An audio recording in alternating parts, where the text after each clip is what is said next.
Welcome to Before You Cut Bangs. I'm Laura Quick. And I'm Claire Fearman. I am a professional storyteller and I'm writing my first book. And I'm a therapist, but not your therapist. Full disclaimer, take what you like, leave the rest. Back her up. I don't remember all the words. I mean, Thank you for being that a part. friend. That's all really I got. good. Thanks. You're welcome. Now you can lead us into the topic. Okay, here's what I can tell you. We did a friendship episode about friendship breakups and it went viral. It is our top listened to, never been downloaded more than anything else That we we've did done. on like a whim. Totally. And honestly, I think that what we know is that both of us have probably evolved our belief systems around friendships. But today we're going to talk about how do you know if you're in a healthy friendship versus an unhealthy friendship? And what does it look like to have maybe capacity stretching crucial conversations with people that you've tiptoed into unhealth with? This is an over time. episode where Will Lockamy is going to be like, what? Yeah, 100%. How? When? Why would that ever happen? I've been friends with the same people since I was born. I honestly, when I read over like the description of this episode and what we're going to talk about, I was just like, nope, nope. Like, nope, it hasn't happened, or you don't understand? No, I'm just kidding. But I mean, definitely, it's just not my. I don't know, and I think it's more of a guy thing. For probably. sure. But 100%. yeah, but like the whole going and having like deep talks and stuff. This isn't. No, that's not happening. Going and having deep talks. Yeah. What do y'all do all the time? What are y'all talking? What do you mean you talked about that? Yeah. You know the scene in Why Can't I Think of the Show? Not Parks and Rec, not even close. Zoe Deschanel show. New Girl. New Girl. When Such a she's good like, show. you don't go around having like the feelings all day, thinking about feelings all day. He's like, no. And she's like, what? I was like, yeah, that. Okay, so same with friendships and men and women.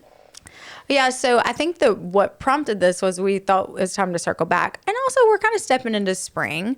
I feel like I had a really interesting conversation recently with a young woman who's just hit like 30, 31. And it reminded me when she was talking, and because I always ask people, tell me about your best friends. Like when I'm getting to know them, like how long have y'all been friends? It tells me a lot about where you are in your life. Like if I was to ask Will that, and he would say, well, Nick and I have been friends for 700 Since years. 1984. The moment we were born, actually. I would know that Will is a loyal, long-term, sit in Committed. the shit, make it through every season. Divorce, marriage, remarriage, buying houses, building decks. I would know that about you if I just asked you a little bit about your friendship. You can tell a lot about a person based on the length of their friendships, their best friendships, and what they say about their best friends when they're not in the room. And so I like to ask that question. And what this young woman was telling me is that she's going through a ton of transition in her life. She's been kind of on a healing journey. She started therapy, and she's finding that she doesn't fit well with the friend group that she's had since high school and college. And so I totally resonate with that because I had some amazing people in my life that I loved when I lived in Savannah, and I still talk to some of them. I have a girlfriend who lives in North Carolina now who knew me when I was a mess, a complete mess. You know, she's the first girl that she convinced me. Well, I remember going like, God, your boobs are so perfect. And She's like, I she paid goes, for them. They're fake. And I was like, they're fake? You know, I just didn't grow up really knowing anyone that had fake boobs. I thought you said boots. Oh, with And the I was fur. like, what's the big deal? No. Fake leather. It's a little pleather. Boobs. What was the material from the last episode? Patent leather. I Googled because I've heard of patent leather. I didn't know what it was. I was like, what is that exactly? And then I was like, oh, okay. And now you'll be served ads for patent leather everything. You're I welcome. think of that patent leather. I called it something else in my head. What? What's a shiny leather. Yeah, shiny, but not leather. It's a shiny. Whatever. Okay. Carry on. So anyways, this girl's telling me that. And what I realize about myself is as I have grown and gone on my own healing journey, I have definitely had people outgrow me and I have outgrown people. And that's not a bad thing. Sometimes that's just a season of life. You might be in little kid season and I don't have a little kid and your life looks totally different than mine. And that does not mean we don't like each other or we broke up or something dramatic happened. It just means we drifted apart because our lives look so different. The same thing I think can be true as the people who knew me when I was really unhealthy and thought that version of me was like funny and really fun and amazing, didn't love so much when I started like getting better, honestly. Yeah. And so a lot of those friendships didn't necessarily make it, but some of them did. And those people, I have two friends specifically from Savannah that I still talk to regularly. Well, yeah, one lives in North Carolina, one still lives in Savannah. That has been really cool because we've got to see. Now we're not as close because of proximity, but I think that outgrowing a friendship or a friendship evolving is different than a friendship breakup.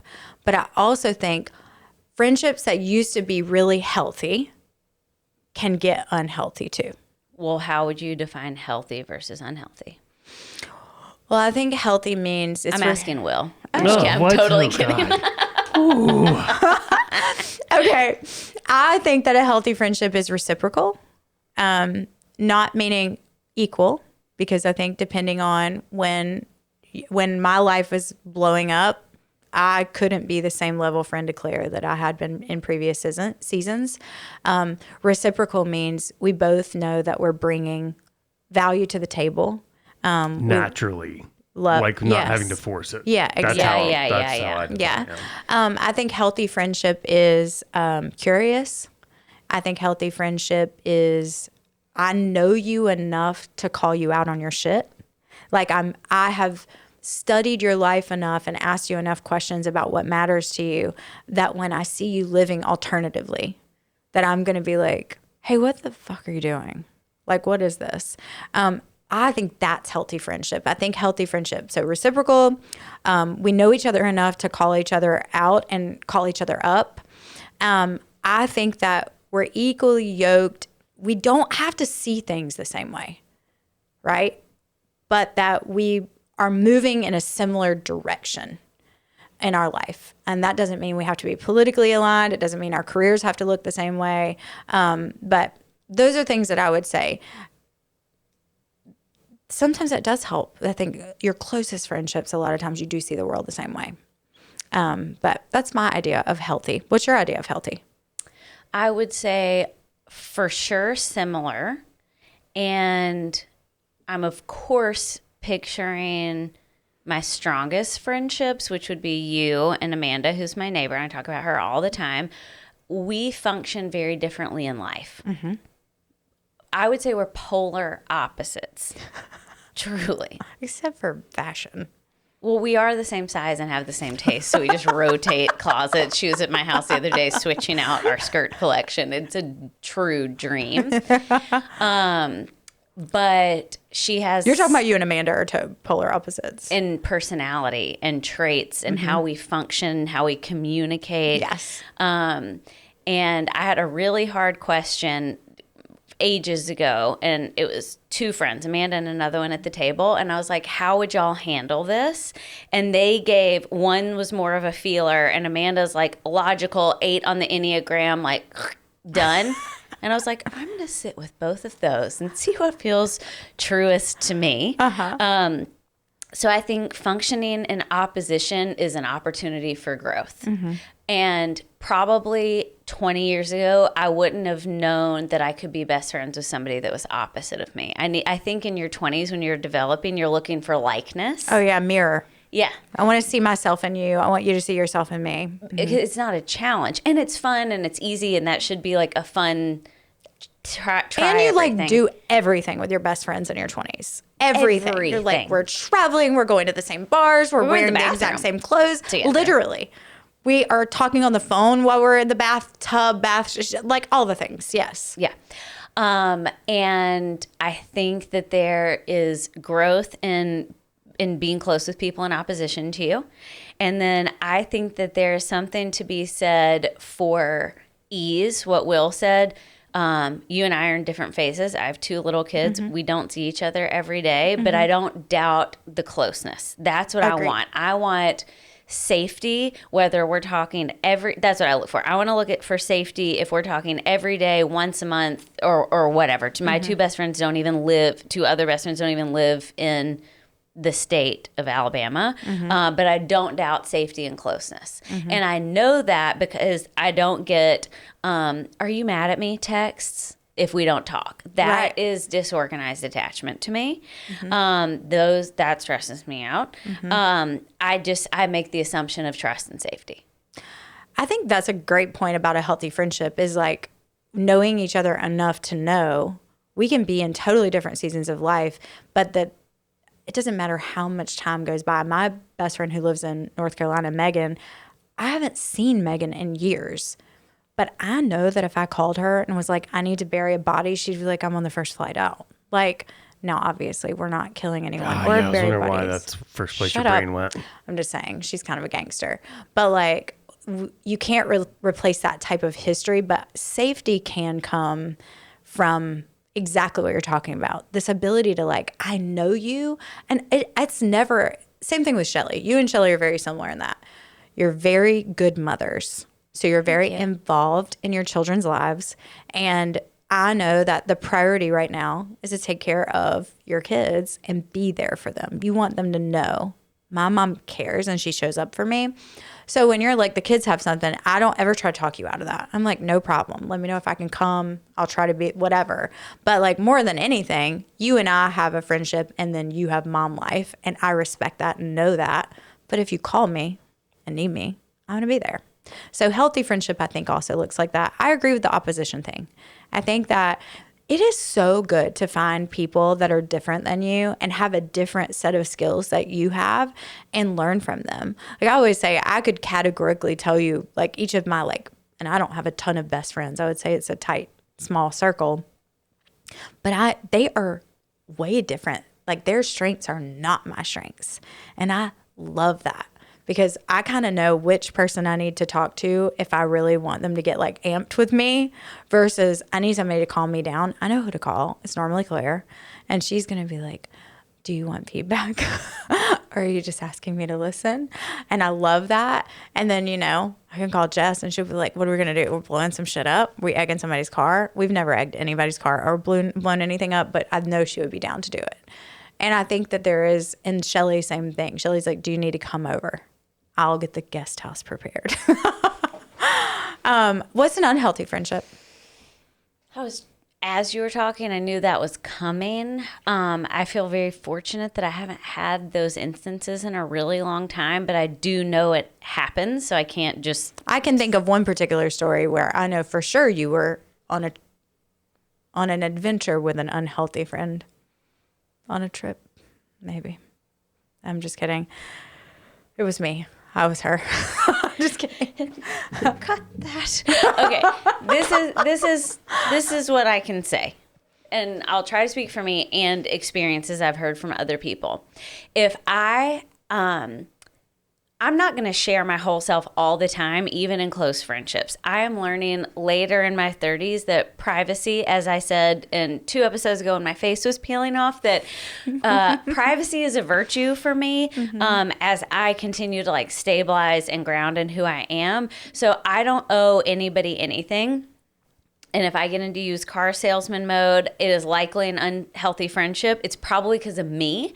What is my discomfort for this person? Are they super judgy? Do I want them to like me? Some of it doesn't have to do with the other person. It might be on my own stabilization. Does that make sense? Yes. How safe I feel in me might not have anything to do with you, whether I'm intimidated or I don't know you super well. Or even somebody's crossing a boundary that you haven't named yet. Yes.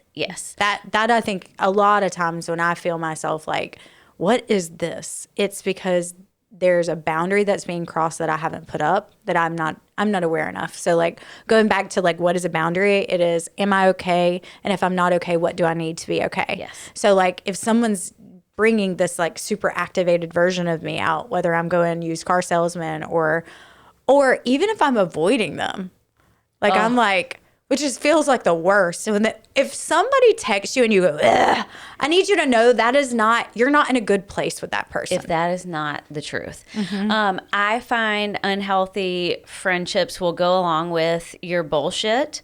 Unhealthy friendships, and this, I hate to say it because it means the other person is hurt. If they need constant reassurance that you like them and that y'all are okay, that doesn't work for me. What are you shaking your head? Yeah, I'm saying I'm agreeing with you, and that that happens once. If they need that, if they ask for that assurance, that's the last time opportunity they're going to have to do that. I will say another thing, piggybacking, and I could tell you ways Claire has showed up for me in the healthiest of these things. But Shelly said something to me years ago that has stuck with me. And she was like, why do you find yourself in these situations with assholes?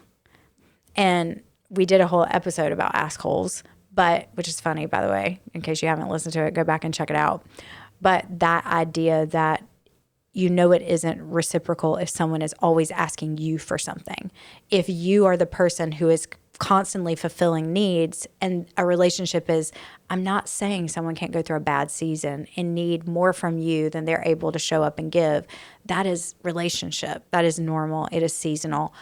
However, if you look at a relationship that you have and you are like, all this person does is call in, phone in the favors to me and ask me to do this and ask me to do that, and they never ask me a question about me or how I am, that is a not reciprocal relationship, and you need to evaluate. It is not healthy. And not only tangible things of like, can you do this? I need this. Can emotional. Just be verbal and emotional of like, if they're constantly venting, ranting, raving, and there's no underlying connection of like what's going on for you. Can you hold this right now? Any of that before I dump on anybody, because I have you and Amanda that I will phone a friend and word vomit to. I hope, and I think I do this. I will say, do you have room for this right now? Because like I'm about to unload, and then I'll say, just listen or tell me what to do. Like I'll ask. So Amanda and I show up differently in this. I was having a really hard time maybe like a month ago. I got to my house and I don't have a key to it. So surprise. But yes, this is the first house I've ever had a key to. And it's only because there's deadbolts and they just stay. You have to have. Yeah. So Amanda had put flowers in almost every room. Like not giant bouquets, like she'd put little flowers in the bathroom and little flowers by my bed. And I don't think like that. I will probably buy you dinner or show up at your house or write a handwritten thank you note, pick your nail color. But I don't think like that. That's how she thinks. And my like old self at first, I was like, this is too much. What do I owe her? That has nothing to do with her. That's my old thinking. And instead, I just called her. I was like, that was so lovely. What a treat. Thank you. So you don't also have to do equal. Like I was in a bad spot. She was in a good spot. So you just kind of function in that and then it'll flip. Equal and reciprocal are not the same things. Say more about that. Okay. So a healthy friendship does not mean it is equal. It means it's reciprocal. Reciprocal means that you are seasonally moving through life and you are aware of each other enough to know. I know Claire is in cheerleading and homecoming and play life, and I wasn't personally in homecoming. Oh God, I wish I could have been. But she thought about it and she bought a dress. But I know that about her, and so my expectations of we're not equal. So if she called me and is like, hey, can you do this like right now? Chances are, unless I have something crazy going on, the answer would be yes. I could figure it out. You could pick up my kids. I could pick up your kids. I could do, but like, hey, can you run across town and grab this thing for me? Chances are I could make that happen for you. It would be me saying, well, she has to equally be able to drop everything and do that same thing for me if we were equal. I can't. She can't. We're not in that season. But reciprocal means that Claire can emotionally show up for me in a way, and I know that we are blocking off time together. Or do you a tree every now and then. 100%. Or show up, or literally handwritten notes from Claire are the best. It really is a fantastic thing. So I'll say that. Reciprocal and equal are not the same. On the unhealthy side, here's something I will tell you too. I cannot do rumination. I cannot live in I want to repeat the same story. I'm going to bitch about the same thing. I can't do it. And I will eventually get to a tipping point where I will let you say the things, but I will be like, we can't stay here. And so either you got to find a different friend to talk about this same subject for the next 400 times you want to talk about it, or we got to move on. We got to figure out a way, because you're talking about the same problem over and over again. That's an unhealthy dynamic for me. I can't stay there with people. If you're doing that in therapy and your therapist has not course corrected, you need to find a different therapist. Find a different therapist. And if you have friends that let you do that, talk about the exact same thing over and over and over again, I would consider that's not a necessarily healthy friendship. I would consider it's internal. What do you mean? Internal. I'm thinking for me, I will overly verbally process to try to land, and I'm not ready to land yet. And so it's safety seeking for me. It's not the same as when I call 10 people to get the answer I want. It's I'm so unsettled, so I'm going to over verbalize, and hence my word of privacy too. Sometimes it might not be about the other person.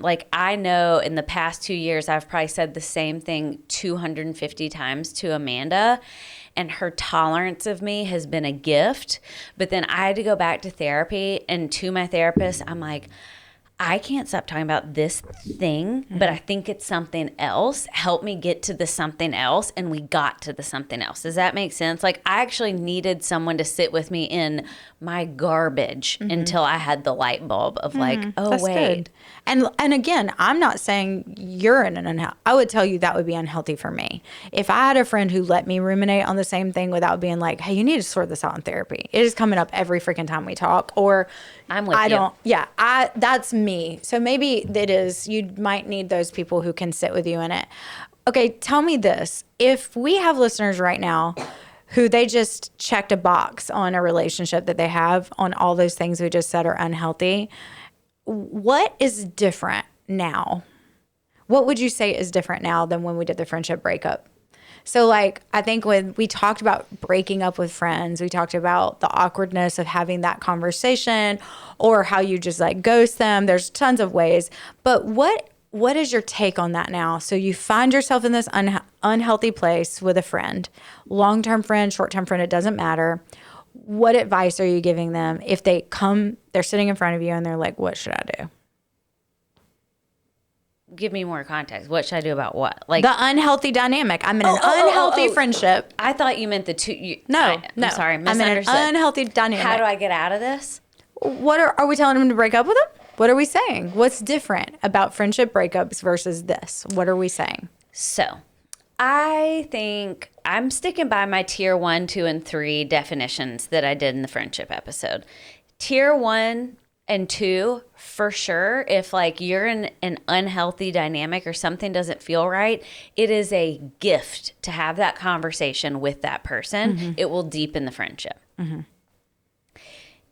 If peripherally I have a newer friend, or I'm in this group that doesn't feel good, so maybe the 30-something-year-old you were talking to and she's kind of outgrowing, I don't think a big statement has to be made anymore. I don't think I have to disclose. It goes back to the etiquette, the manners, being brutally honest, I don't think proves anything or empowers me to be this strong woman anymore. I actually think you can politely slip away. It's when is the Irish goodbye okay? I think this was my take the first time around. Yeah, so you were right. I'm the same actually. Yeah, no, I haven't changed, but that was my take the first time around. Irish goodbye. Say more. Well, just if I'm feeling this oh gosh, I don't want to be friends, I don't have to tell them that. I just don't hang out with them anymore. Y'all, I'm coming around to it. And here's what I would say. I think that I'm with Claire. If this person is a tier 1 or tier 2 and has been in your life for a really long time, and you have found yourself in an unhealthy pattern with them, it is probably an invitation to practice boundaries. The question is not, I had my therapist tell me, hey, that person is not different. You are. So now how do you make adjustments? So chances are, if you find yourself, unless a big life thing has happened, your tolerance has changed. So that typically means you have changed. You have evolved. So in that evolution, if you have a tier 1 or tier 2 friend, it might be worth practicing a different boundary. Maybe it's consumption. Maybe your consumption is too high. And that goes back to the healthy thing.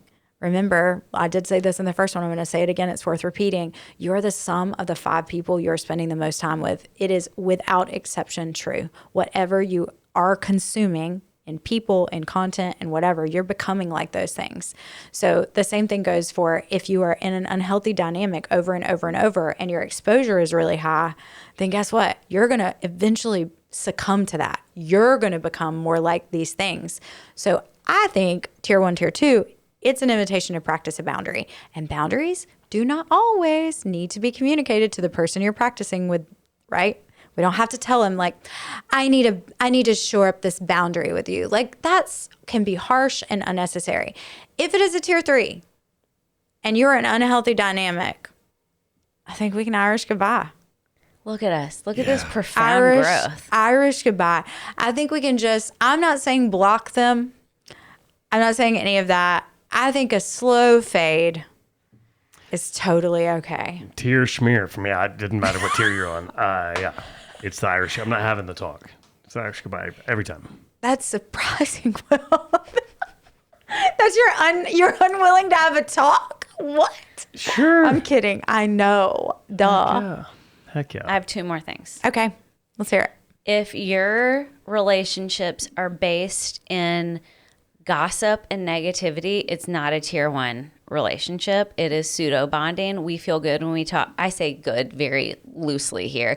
We get an adrenaline hit talking shit. Yeah. And if you don't go deeper than that, that is not a tier 1 friendship. And if you're starting to feel gross about that, I would just politely shift conversations. That takes a lot of bravery to be like, I don't feel like she's not here to defend herself. I don't feel good about this, because then it's like, it feels teenagery. Like, oh my gosh, I'm going to be the loser in the group that's not going to smoke the cigarette. I would have smoked the cigarette, but I would have not smoked the cigarette and been the loser. But you see you're smelling what I'm stepping in here. So I think pseudo bonding, I've said it before, it's really important because that is not a true bond. It is like a surface level, easy way to connect with somebody. And so that would Cheap fit way. in, and that would fit in the unhealthy category. If That's right. that is where you find yourself, if that's the only conversation that's coming up is talking shit, they're not in your tier 1 or tier 2. And like if you I do think some people's minds are more prone to the negative. I don't have a lot of friends like that. I get very exhausted by it, and it doesn't mean I don't like them or don't want to be friends with them. It's a different relationship. I know how much time I can spend with somebody if they're like an incredibly negative person. It doesn't work super well for me. And then the next thing is, I don't know how relatable this will be to everyone. I know you and I do this because we will be generous with time, and we've certainly talked about that. I get myself into situations where I know everything about everybody, and I'm not even asking for it. It just is coming to me. It could be on social media, a text, a call, walking the dog. Like, I am learning. You just have a face. You have a face for it. I love deep connection, and I have learned that I cannot be deeply connected to everyone I come in contact with. That's a me thing. And what I'm trying to do is limit that, so the people that do come to me, I can like give them all I've got. I've got a face for it, and I will deeply look into your eyes, sigh empathetically with you, and it's all real. And to be all that, my piggy bank gets empty. Yeah. Emotionally. Well, and I think protecting that for the people that are the closest to you. Like I know that as I look back at my life in my 20s, the big epiphany I had is that I gave away the best parts of me to people that I had the least relational equity with, and then I would give the little bit of leftovers to Clay. Yeah. And I am still processing the grief that I have over not giving my son my very best and giving the world the rest of what I had. And I would tell you that if you find yourself doing that too and feeling weird about it or icky, that's also an unhealthy dynamic. I think we're making an important shift. Like the first part of this episode, we're making it about these other people that are the energy vampires or kind of shitty. It's not always about the other person. It's what's going on with me. And it's not just about capacity. Where have I shown up as a shitty friend too? Have I given too much when I didn't have it? Have I bought into gossip? Have I bought into the negativity just because it was more comfortable to be in there? Did I host a shitty potluck, where I was like, you bring some corn? I'm so sorry. I'm just kidding. Brought corn, I'm sure, at some You point. know that I definitely have never hosted a potluck. Is bringing corn. Ever. Corn dip. A corn dip? Yeah. See? And you know what? I'm glad we're bringing this up again. Oh, boy. I do love a dip. I love a dip. And I just, if my book club people are listening, I love y'all's dips. Just don't stop with the dips. And I'm sure you wash your hands before. And I'm not going to retract my potluck statement, but I will try to be more flexible with it. Okay. Listen, if you find yourself, one, write a note to your tier 1 friends who are showing up for you, who fit in that healthy category. If you have people in your life who are really doing it, not Will Lockamy. Will is not writing any notes if I did that, to one Nick. of my friends, they would think be you're like, dying. What's wrong with you? They would think you were dying. Yeah. Literally. You They'd okay? be like, are you okay? Yeah. Okay, for the rest of us, if that doesn't feel too crazy, seriously, it means a lot. Take care and be thankful. If you can't write the note, send a thank you text. Thank you for being my friend. I think the older we get, the more valuable it is to know that you have those tier 1 friends that you can lean on. Specifically, I feel like you and I have learned so much about how important it is to just have 1 or 2 or 3 if you're really, really lucky. If you have unhealthy dynamics that you are in, don't worry about them. Worry about you. That is the big thing that I would tell you, is that there doesn't have to be some big ass dramatic thing that you do. If you're in an unhealthy dynamic, it is an invitation to take care of yourself. And how you do that doesn't have to be weird. It doesn't have to be cringe. You don't have to have a big ass conversation. Or profound. Right. Hey, this isn't working for me. I'm going to limit my intake. Hey, I'm tired. gonna Irish goodbye out this mother. Do we have like 2 minutes? I can't with group texts anymore. They're tiring me. Oh, God. Yeah. No, I'm not doing group text. And I'm in a couple. I'm in too many. But, boy, I just don't. Well, yeah. you can silence them where Sure. you can literally just turn off But notifications. you don't mind seeing the red numbers on your phone. Well, I have need it at thousands 0. of them. It doesn't matter. See, I have to have it all cleaned up, which is probably a personal problem, but I think we're over communicating and it's too much for me. This is a separate episode. And Yeah, I'm oh, gonna yeah, leave it's it. still I awesome. really think I'll we leave should it, do. We but should. if you're group into texting me, leave it alone. Listen, this could be an etiquette episode. We could spin off the etiquette of like what is the appropriate etiquette, and maybe this is coming next, of like group texting, social media. We can kind of revisit some of these things through the Claire Fearman takes us on a journey with manners and etiquette. I have a lot more to say, so I'll leave it. Just reevaluate your friendships, and it might not just be them; it might be you. And I'm saying that from personal experience. Same. I definitely normally am the problem. Latex. That's what, if I saw patent leather, I would think that's latex. You would have called them latex? Yeah, I told you I didn't know what that was. When I was like, oh, I should Google it because I'm not sure what that is. I would have said those are latex. It's a callback, guys, in case you were wondering. Will now be served ads with all things patent leather and latex.